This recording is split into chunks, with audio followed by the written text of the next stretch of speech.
Oral questions by members. Leader of the Official Opposition.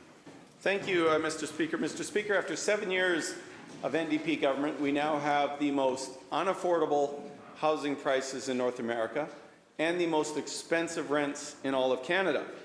The cost of living crisis is so severe that students like Tim Chen actually find it less expensive to fly twice a week from Calgary to Vancouver for their studies. That's right. Believe it or not, rents are so bad under this NDP government that British Columbians are commuting from Calgary. Now, BC United Opposition has a plan to fix the NDP housing crisis and bring the dream of home ownership back within reach. How? Well, by introducing our innovative rent-to-own program where rental payments are turned into down payments, where we eliminate the property transfer tax on all first-time buyers, by offering a 99-year lease on public lands at $1 a year for the private sector not-for-profits to build below-market rental housing, and, of course, by removing the provincial sales tax on all new residential construction. So my question for the Premier is simple. Instead of continuing to add costs to housing, will the Premier cut the property transfer tax in the budget Thursday and save first-time buyers thousands and thousands of dollars?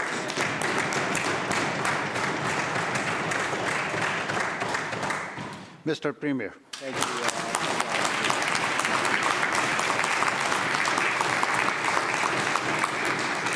First of all, Happy Lunar New Year. Nice to see everybody back. Welcome back to the legislature, and thank you to the member from the opposition for the question about an issue that's so important to so many British Columbians. You know, when you can't find a decent place to live you can afford, nothing else matters. And we need young people in our province to see a future for themselves here. Seniors in our province who help build this place that we love need to be treated with dignity and have a decent place to live. The Leader of the Opposition and I appear to agree on that. Where we part ways, unfortunately, is on a number of important housing policies. Now, I've heard the member talk about his rent-to-own plan, but I've got to ask, rent-to-own what? If he got elected, his plan is to reopen our housing market to speculators. He wants to get rid of the speculation and vacancy tax. This is a tax you only pay if you have a second home that you're leaving vacant. He wants to reopen our houses to short-term Airbnb rentals. He couldn't be more opposed to our changes that are going to open tens of thousands of units right now in the province. He opposes the ability of someone who owns a single-family lot or a single-family home to split their home into more than one unit. So when you oppose the measures that are actually making homes available, when you invite speculators back in, I mean, it's nothing but window dressing on the other side, Honourable Speaker. We're taking the action, had an amazing announcement with the federal government yesterday about building middle-income housing in this province using public land that people can actually afford to live in.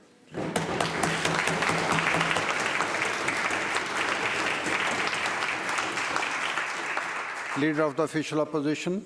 Well, thank you, Mr. Speaker. No, actually, Mr. Speaker, where we part way is on results. When I retired from public life, Mr. Speaker, you could buy a 2-bedroom, 2-bathroom, double-garage townhome in Surrey for $375,000. After 7 years of NDP government, that same townhouse is now over $1 million. Now, as victims of his failure, Sarah Stevenson and her husband were forced to move because of sky-high housing costs in Vancouver. Sarah says, and I quote, "We should have been fine, but it just seemed like every time we started to just about get ahead, something would happen and costs went up again." End of quote.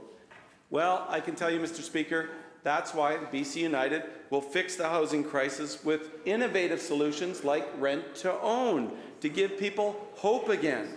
Now, when will this Premier stop driving folks like the Stevensons out of British Columbia, and instead of this big bureaucratic government knows best approach, and instead of delivering a new version of their old housing flub that produced the worst results we've ever seen, when will he adopt practical results like rent-to-own to help people get into housing?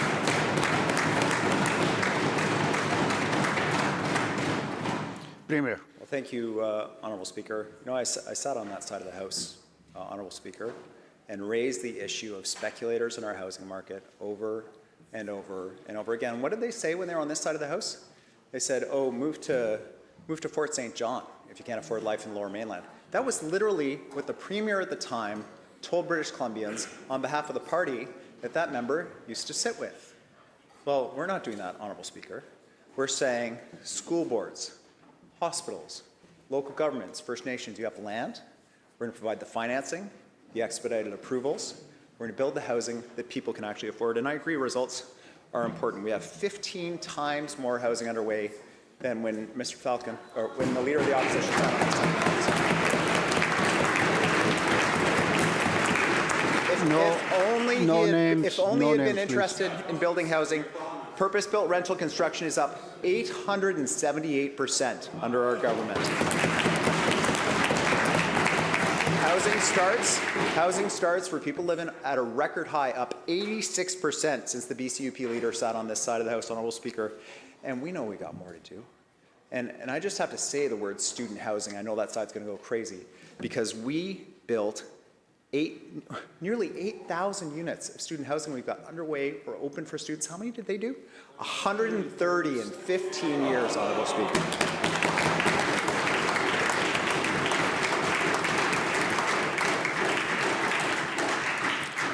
Members, when asking question or answering question, no names, please. Just, yeah.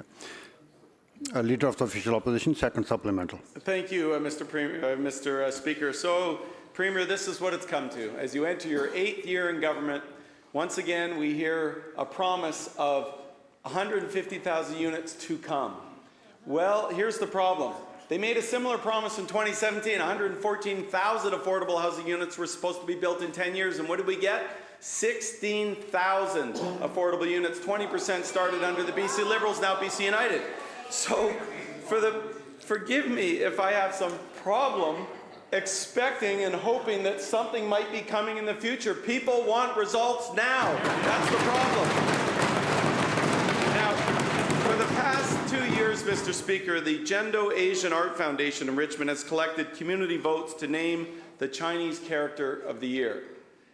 And the choice this year is Rent, or Zoo, which demonstrates the abysmal results that we're seeing under this Premier's failed housing policies. Now, this is what the foundation had to say when they selected the term rent. And I quote, "The ever-increasing cost of living, symbolized by rent, has made it increasingly difficult to afford suitable housing, leading to widespread dissatisfaction and disappointment," end of quote.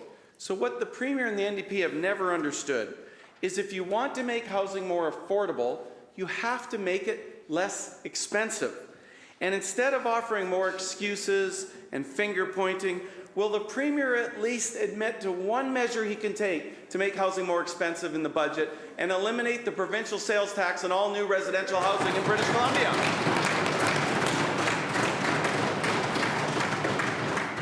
Premier. Thank you very much, Honourable Speaker. I thank the member for that important story about rent. Because, of course, the member will remember when he sat on this side of the House, when annual rent increases came around. It wasn't enough to increase rent for people who have to rent by the amount of inflation. They added an extra 2% on to make people pay even more rent every year. So, you know, and when members on that side of the House heard about our measures to control rents during the pandemic, to keep rents under control during times of dramatic inflation, they were all over Twitter opposing basic protections for tenants. So I'm sure tenants would like to believe that the Leader of the Opposition is at this moment when he actually cares about rent, but I think he's got to do a lot more work to convince them given his record.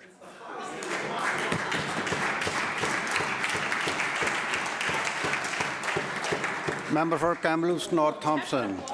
Well, thank you, Mr. Speaker. You know, it seems like only a week ago, it was this Premier that had to launch a government rent subsidy program to subsidize rents for people making $190,000 a year to be able to afford rent in British Columbia. That's this Premier's track record on rents, Mr. Speaker. And amid soaring cost of living crisis on gas and, yes, rent and groceries, all at record high levels, the Premier's response has been to pile on more and more pressure with 30 new and increased taxes under this NDP government's watch. These policies have imposed an additional $20 billion of taxation on taxpayers. It's hitting families hard when every tax dollar actually counts in their own household budget.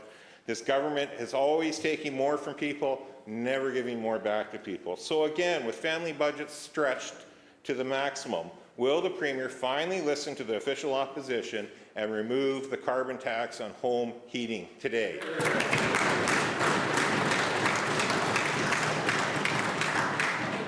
Minister of Energy and Mines.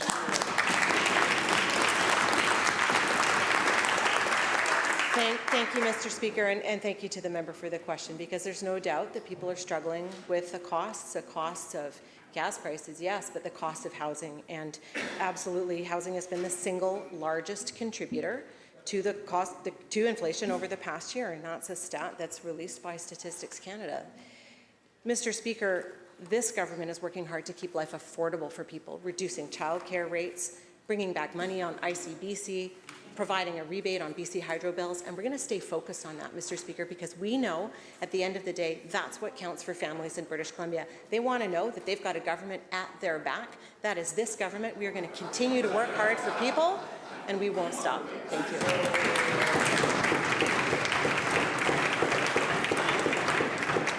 Kamloops North Thompson supplemental. Well, thank you, Mr. Speaker. Last month's national inflation rate was 2.9%. Once again, BC outpaced that at 3%. And guess what? In Saskatchewan, where they removed the carbon tax on home heating, they were 1.9% inflation rate compared to the national average.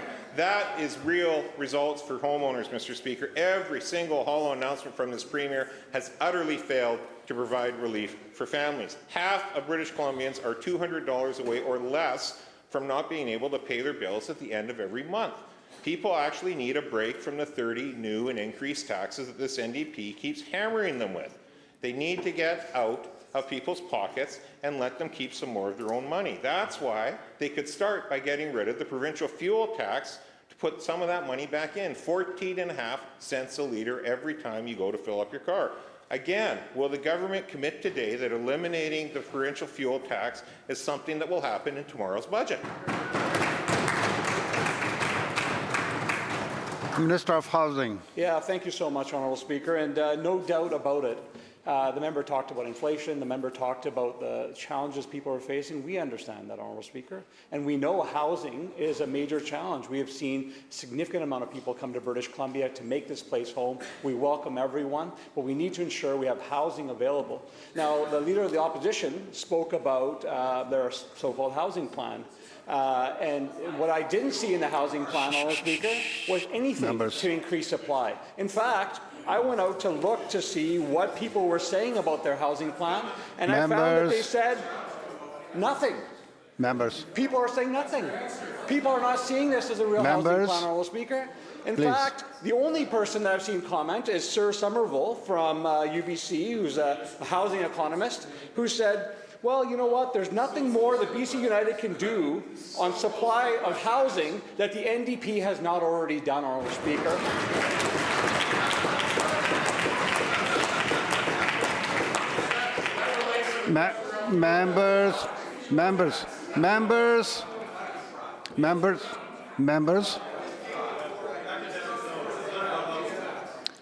Members will come to order now.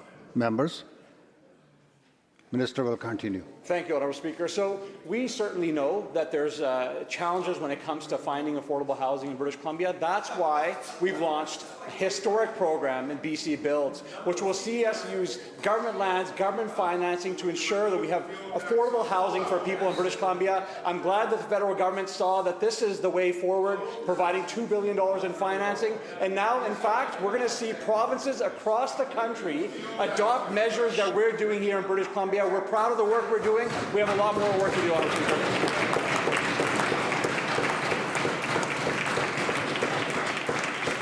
Leader of the third party. Leader of the third party. Thank you, Honourable Speaker, and the topic today is very relevant, and I think all of us should be concerned with it. The rise of inequality in this province is indeed alarming. Billionaires and centimillionaires are thriving, while more than half of British Columbians are within $200 of not being able to pay their bills. Our parents and elders are forced into homelessness, while we see large corporations rake in record-breaking profits. Inequality harms the fabric of society. It harms our ability to build communities, and too much inequality leads people to give up on the democratic institutions and ideals that we are here to uphold and represent. In yesterday's throne speech, inequality wasn't mentioned once, and yet it poses one of the biggest risks to our society. It is the Premier's job to put a check on growing inequality. My question, through you, Honourable Speaker, is to the Premier. Under his government's watch, the rich are getting richer, the poor are getting poorer. Is this his vision for BC? Premier. Thank you, Honourable Speaker, and I thank the member for the question, and welcome back to the House to the third party. I find it astonishing the member sat through the whole throne speech and said that inequality wasn't in there. I mean, the speech was about making sure that every single British Columbian has access to the basics to build a good life here. It's housing, healthcare, education, childcare. These are things that give people the opportunity to build a good life. And without that foundation, Honourable Speaker, yes, inequality will get worse. I agree with the member. We need to be concerned to give everybody in this province the chance to build a good life here. And that was the entire content of the throne speech. Leader of Third Party, supplemental. Thank you, Honourable Speaker. I think it's important to recognize that how we tell stories matters. And with the word inequality not being acknowledged, with the impact that inequality is having on the fabric of this province not being acknowledged, that's a challenge. Access to the basic services are not a certainty for the people of BC right now. People can't access health care. They can't find a family doctor. Their kids aren't getting the kind of services and supports they need in the public education system, and people are more and more turning to paying privately for services that we should be able to count on publicly. Our social safety net has so many holes in it. It's a high wire now. The rise of extreme inequality has provoked growing calls for a wealth tax on the super rich, including from the federal NDP. There's no shortage of badly needed public investments that a wealth tax could help fund in BC, and no shortage of support. Proposals for a wealth tax enjoy a massive public support in Canada, reaching 89% in public polling. My question through you, Honourable Speaker, is to the Premier. Will he be a champion for bringing in a much-needed wealth tax in Canada? Premier. Thank you, Honourable Speaker. I agree with the member that the costs that face British Columbia families are critically important. That's a core focus of our government. The member will see in the budget materials a chart that's produced every year that shows how each year we've driven down the costs for families. And it is focused on middle-income and low-income British Columbians, getting rid of the MSP, getting rid of the tolls on the bridges, bringing down childcare costs, addressing ICBC rates, reducing rates for people who have to drive for work. These are important things that make a real difference for families. And we're going to continue doing that important work for families. And yes, as a matter of fact, my name was all over my constituency on big signs when we put the additional school tax on homes valued at more than $3 million. As we said that those homeowners need to pay a little bit more to help provide the services British Columbians deserve. People that own a second home and leave it vacant, we need you to pay a tax to help offset the cost that you're putting on the rest of us. And I just fundamentally disagree with the member's assertion that our government is supporting people paying more for private care. We're buying private clinics and opening them and running them, especially imaging clinics, running them 24 hours a day in the public healthcare system so that people don't have to pay for them like they did when those guys were sitting on this side of the House.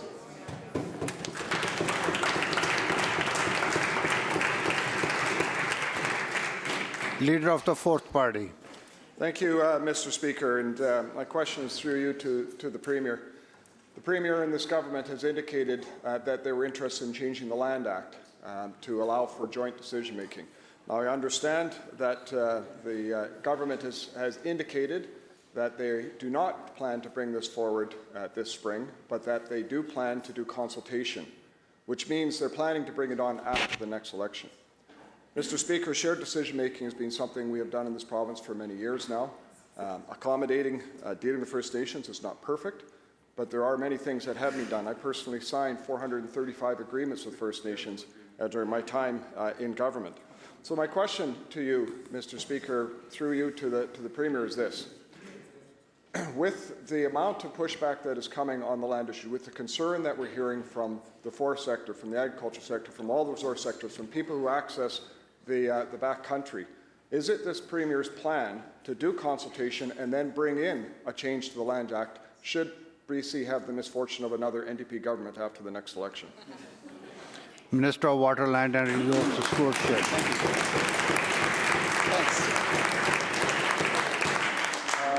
I thank my northern neighbour for his question. From the very beginning of the considerations around amendments to the Land Act, we said we would take the time to get things right. We engaged with over 600 and... Members.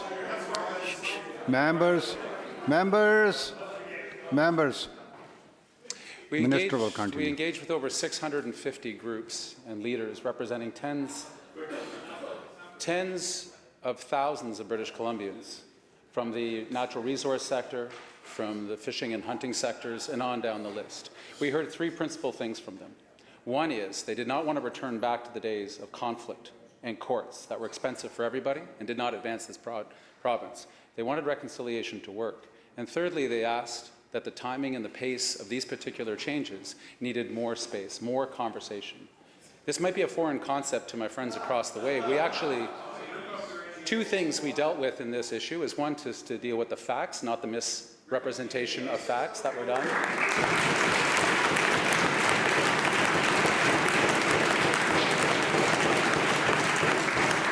The second. Members, wait for your turn to ask questions. Please wait. Let the minister continue. That might be foreign to my friends across the way is we listened to people when they asked for more time, and that's exactly what we're doing. The goal of shared decision making is the goal of the Reconciliation Act, which my friend voted for, which everybody in this place at the time voted for. That requires us to do the difficult work of reconciliation, and that work requires us to provide the tools that enables us to work together for a better future for all British Columbians. Thank you. Leader of the Fourth Party Supplemental. Thank you, Mr. Speaker, and I thank the Minister for response. I've asked for a commitment from the Premier, of course, and the Minister gave us his response. The reality is this, Mr. Speaker. The government of British Columbia is responsible for making sure that decisions are made on the land base for all British Columbians, taking all British Columbians' interests into consideration. When that decision-making is made jointly with First Nations, what you're talking about is First Nations making decisions that are in the interest of the First Nations, not for all people in the province. And that's why shared decision-making is so important versus joint decision-making, because ultimately it is the Crown's responsibility for Crown land to make decisions. And what the Minister has just said in terms of going forward with consultation, we heard this before. We heard this on the caribou issue up in the Peace Country, when the government said, after implementing a policy and the pushback, they said, oh, we're going to delay and we're going to do consultation. Well, all they did was kick the can 9 months down the road and then implemented everything exactly it is against the will of the people in the North. Same thing with the Health Professions and Occupations Act. They brought in consultation on something, quite frankly, that had nothing to do with the Act, or hardly anything to do with the Act itself. Then the Act was just implemented, and they were surprised with the pushback. Mr. Speaker, this government has a pattern. This government has a pattern of going out, consult, simply to kick the can down the road, try to release the pressure, and then implement their plans anyway. Mr. Speaker, this government should come clean on what they're planning to do after the next election, should they happen to form government again. They should be clean with the people of British Columbia about whether they will be implementing joint decision-making. Premier. Thank you. Thank you, Honourable Chair. Premier. So I wanted to get up on this question, Honourable Chair. The concern I have is that the view that has been advanced by the leader of the Conservative Party is a view that the only way to advance reconciliation in this province is to take something away from one person and give it to somebody else. And we know, we've seen it, that working in partnership with First Nations, we can lift all boats. Communities as a whole can prosper. We see that prosperous First Nations that have the ability to generate wealth and economies for their people contribute to the whole region. This view that the only way to advance reconciliation is to take from you to give to you is not what we're experiencing in British Columbia. And the member willfully ignores the legacy of defeats in court that this province has faced when nations come and assert their rights. Most recently, the Blueberry River decision and the Mineral Tenure Act decision. These are huge issues for our provincial economy. We need to come to terms with nations in this province to make sure we're prosperous into the future. Pretending that this didn't happen, and he was the minister when he was a minister in a party that was on deck when the Chilcotin decision was handed down, which declared title over a huge portion of British Columbia, issued from the bench with no preparation, chaos on the land base. We can't afford that. The courts are so clear that we need a new approach, and the good news is when we work together, amazing things can happen, and we actually improve life for everybody in the province. I hope the member has a look, frankly, a little bit at his own record and some of those agreements that he signed, and how transformative they were for nations, and how important they were for communities. And get away from this narrative that the only way we can build this province is by taking away from someone else, because we're all in this together. And that's how we build British Columbia.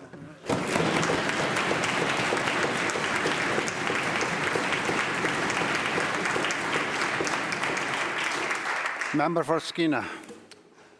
Mr. Speaker, I'm not uninformed or misinformed when it comes to Aboriginal issues. In fact, for 20 years, all I did was research case law as per Section 35 of the Constitution.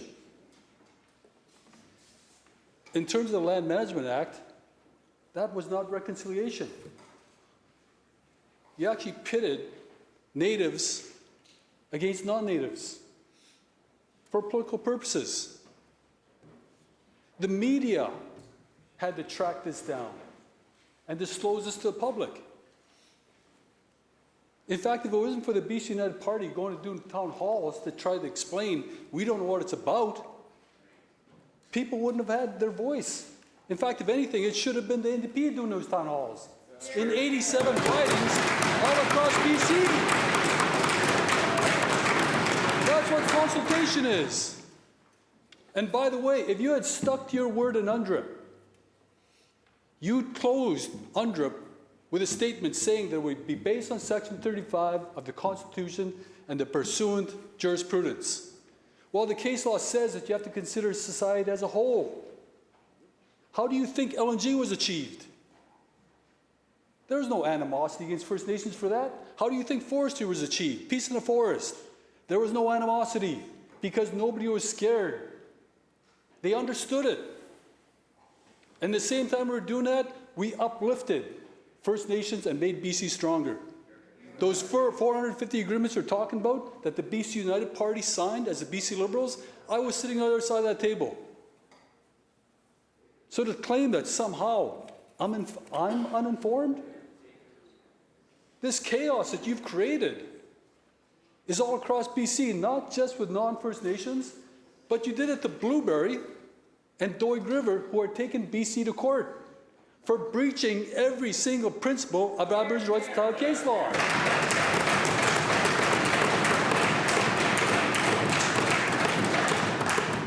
It's one of the most dishonorable acts of government I've seen displayed in the last 20 years. How could you do that to Doig? How could you do that to Halfway River? My question is to the Premier. Will the Premier do more than just pause his Land Act amendments and actually ensure land management decisions are fair, transparent, and remain in the hands of the people for the public interest, First Nations and non-First Nations alike?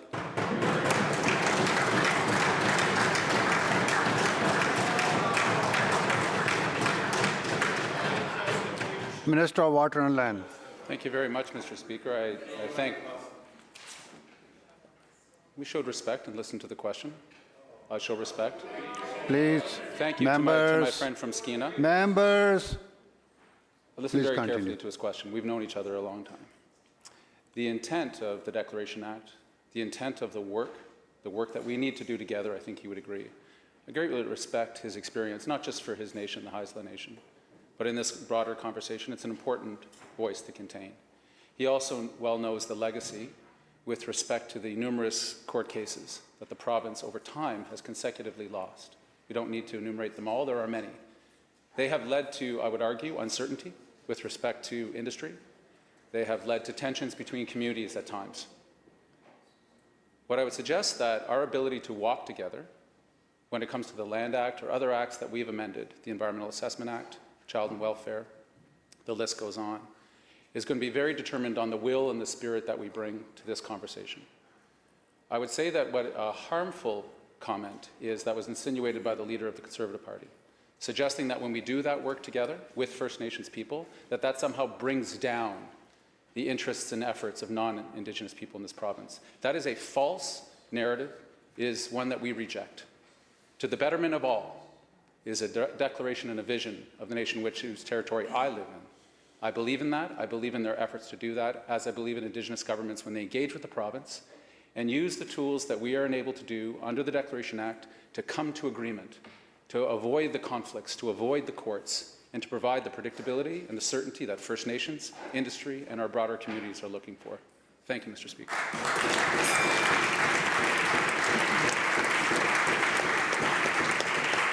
The bell and the question period.